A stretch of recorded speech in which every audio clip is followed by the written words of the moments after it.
Donc on finit les 3 points à la main ici pour renforcer la couture, parce que c'est ici que le bracelet est le plus sollicité. Et comme ça, nous, on croise les fils à la main, alors qu'à la machine, le fil du dessus reste dessus et celui du dessous reste en dessous. Donc là, on les fait bien se croiser. Donc comme ça, si un point venait à se défaire, la couture tiendrait quand même.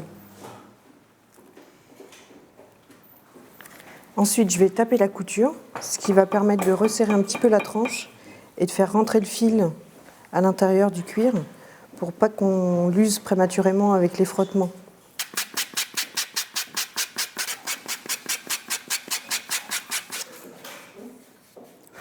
Donc une fois que ma tranche est prête, je vais mettre une première couche de teinture.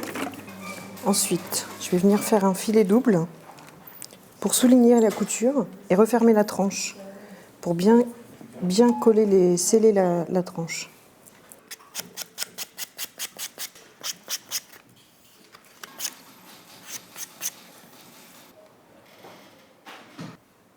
En attendant que ça sèche, je vais préparer les passants du bracelet.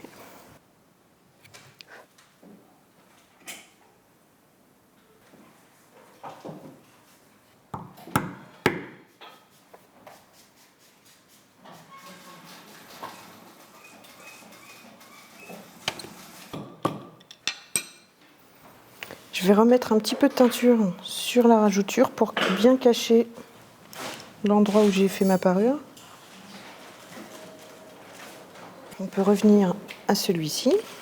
Donc là, avec mon filet chaud, je viens lisser la teinture.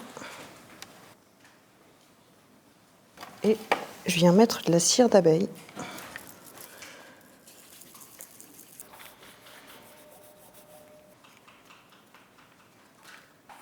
Première partie terminée. Ensuite, ici, je vais marquer la griffe pour pouvoir finir la couture à la main.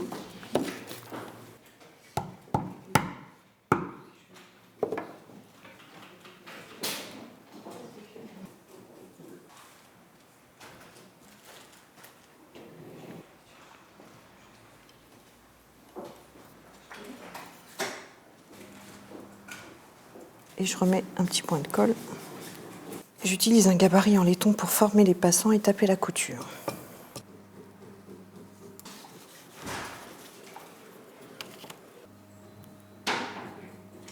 En moyenne, on met 1 heure par bracelet, juste pour la finition.